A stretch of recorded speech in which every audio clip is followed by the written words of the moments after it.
सातवें चरण और आखिरी चरण की वोटिंग कल रात। राज्यों की 57 सीटों पर वोट डाले जाएंगे। वाराणसी, काशी में भी कल ही वोट डाले जाएंगे। काशी से बीजेपी के उम्मीदवार हैं पीएम मोदी। इसके अलावा कंगना रनौत, रवि किशन जैसे कई बड़े दिग्गज नेता हैं जिनकी किस्मत ईवीएम में कैद होगी। मीसा भारती, अभिषेक बैनर्जी की किस्मत भी कल ही दांव पर लगी है और कल ही इनके भी सियासी भविष्य का फैसला होगा।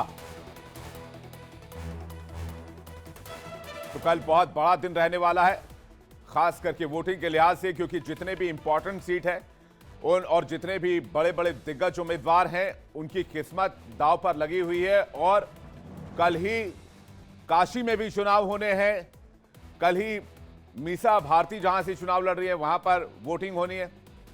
अभिषेक बैनर्जी की किस्मत भी दांव पर है। लखनऊ चलेंगे, अखंड प्रताप शाही हमारे साथ जुड़ गए हैं। लखनऊ की इंपॉर्टेंट सीट बताइए अखंड, कहां कहां कल चुनाव होने, कहां कहां कल वोट डाले जाने वाले हैं? देखिए, देश भर की सबसे इंपॉर्टेंट सीट अगर देखी जाए तो वाराणसी है इस समय, चूंकि प्रधानमंत्री वहां से कंटेस्ट कर रहे हैं और लगातार तीसरी दफा वो जीत का अपना जो मार्जिन है वो बढ़ाने की जद्दोजहद में है और बीजेपी पूरी तरीके से वहां पे लगी हुई है। एनडीए के वो प्रतिनिधि भी हैं, एनडीए का चेहरा भी है, प्रधानमंत्री हैं ही। प्रधानमंत्री के साथ ही एक बार फिर प्रधानमंत्री बनने के लिए उनका रास्ता साफ हो, इसके लिए बीजेपी जद्दोजहद में है। दूसरी तरफ उनके मुकाबले जो हैं वो अजय राय हैं जो कांग्रेस के प्रदेश अध्यक्ष हैं। इसके अलावा जो इंपॉर्टेंट सीट अगर कही जाएगी, अनुप्रिया पटेल लड़ रही हैं मिर्जापुर से, वो भी अपनी जीत की हैट्रिक लगाना चाहती हैं।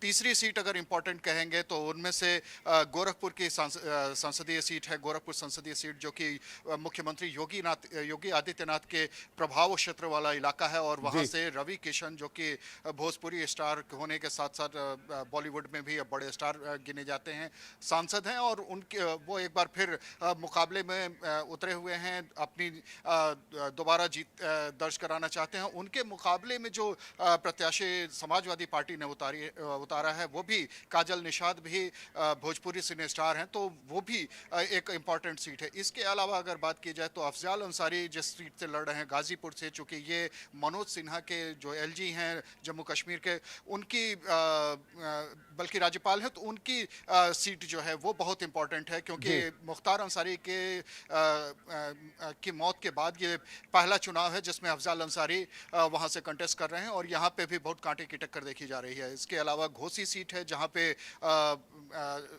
और ये ओम प्रकाश राजभर के बेटे अरविंद राजभर वहां से चुनाव लड़ रहे हैं एनडीए प्रत्याशी के तौर पर।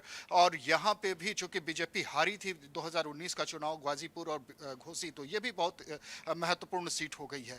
तो ये कुछ बहुत महत्वपूर्ण सीट हैं इस बार के पूरे उस चरण में देखा जाए। इसके अलावा चंदौली सीट है ही जहां से महेंद्र पांडे एक बार फिर जो कि पूर्व अध्यक्ष भी रह चुके हैं, बीजेपी के केंद्रीय मंत्री भी रहे, तो उनका भी अगर जाहिर सी बात है कि पूर्वांचल की जो सीटें जहां पर वोटिंग होनी है इसमें से ज्यादा सीटें जो 2019 में वो विपक्षी खेमे में गई थी, खासकर बीएसपी के पास गई थी और कुछ सीटें जो है समाजवादी पार्टी के पास गई थी। तो फाइट बहुत जबरदस्त है। अगर इसमें बीजेपी ये फाइट निकालती है तो बीजेपी को एज मिल सकता है, लेकिन अगर विपक्ष यहां पर जिस तरह का दावा कर रहा है कि विपक्ष अपनी सीटें निकालेगा तो विपक्ष को एज मिल सकता है। आपके पास वापस लौटेंगे, शिवपूजन हमारे साथ बिहार से जुड़ रहे हैं। बिहार में भी कई दिग्गजों की किस्मत कल दांव पर लगी हुई है जिनके जो चुनाव है कल कई इलाकों में होने। शिवपूजन से जानते हैं कौन कौन सी सीट है और कौन कौन से हैवीवेट कैंडिडेट हैं बिहार में कल। देखिए, रविशंकर प्रसाद का सबसे पहले हम जिक्र कर लेते हैं। तो बीच में बात ये हो गई थी शायद रविशंकर प्रसाद जी का भी जो है टिकट कट सकता है अश्विनी चौबे की तरह, लेकिन रविशंकर प्रसाद को टिकट मिला। रविशंकर प्रसाद चुनावी मैदान में है पटना साहिब से। पाटलिपुत्र की हम अगर बात कर लें तो यहाँ पर एक बार फिर से भाजपा ने भरोसा जताया है रामकृपाल यादव पर। रामकृपाल यादव यहाँ से हैट्रिक लगा पाएंगे या नहीं लगा पाएंगे एज एनडीए कैंडिडेट, ये देखना बड़ा दिलचस्प होगा क्योंकि सामने खड़ी है मीसा भारती, लालू प्रसाद यादव की बड़ी बेटी, और लालू प्रसाद यादव ने खुद अपनी ताकत झोंक रखी है। लेकिन अगर हम पाटलिपुत्र सीट के समीकरण की बात करें तो यहाँ पर दो राजद के बड़े नेता, एक जो है भाई वीरेंद्र उन्होंने भी उम्मीद संजोई थी कि शायद उनको टिकट मिल सकता है, और दूसरे थे रीतलाल यादव, इन्होंने भी उम्मीद संजोई थी कि शायद टिकट मिल सकता है। अब इनका समर्थन कितना प्राप्त होगा मीसा भारती को, ये देखना बड़ा दिलचस्प होगा। एक सीट है काराकाट। काराकाट का मुकाबला भी बेहद दिलचस्प हो चुका है, क्योंकि एज इंडिपेंडेंट वहां पर पवन सिंह खड़े हो गए हैं। भाजपा ने उनके खिलाफ कार्रवाई की, लेकिन तमाम लोग बताते हैं कि वो कार्रवाई काफी देर से हुई। हालांकि भाजपा ने पहले उनको टिकट आसनसोल से दिया था।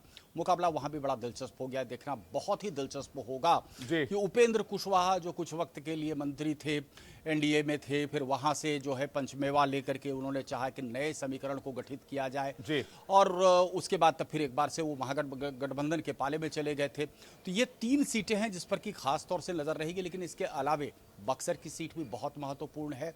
बक्सर में अश्विनी चौबे का टिकट कटा है। कराकाट का हमने जिक्र कर ही लिया। जहानाबाद सीट बहुत महत्वपूर्ण है। जहानाबाद में भी ताकत झोंक रखी है।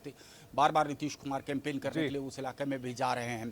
कुल मिलाकर के मुझे लगता है कि जो इंडिया ब्लॉक है, इंडिया ब्लॉक ने वो मैसेज देने में शायद देरी कर दी कि इंडिया ब्लॉक इंटैक्ट है, लेकिन एनडीए में एकजुटता दिखी। प्रधानमंत्री 15 रैली कर दिए बिहार में, और राहुल गांधी एक खबर शिवभूषण ये मिल रही है कि क्या तेजस्वी ने कोई बैठक बुलाई है कल के फेज से पहले? जी हाँ, एक बैठक बुलाई गई है तेजस्वी के आवास पे ही रणनीति पर चर्चा करने के लिए। आपको याद होगा कि आज से चंद दिनों पहले ही तेजस्वी यादव ने बड़े आत्मविश्वास के साथ कहा था कि इंडिया ब्लॉक तो 300 का आंकड़ा पार कर चुका है। ये आत्मविश्वास कहाँ से आ रहा है ये कोई नहीं बता सकता, लेकिन हाँ, ताकत पूरी तरह से झोंक रखी थी तेजस्वी यादव ने। अकेले दम पर वो तकरीबन 250 रैलियां कर चुके हैं पूरे बिहार में। और मैं कहूँगा कि जो कांग्रेस के बड़े दिग्गज हैं वो हमेशा उनकी रैलियों से नदारद ही दिखे, ये एक बड़ा सवाल है।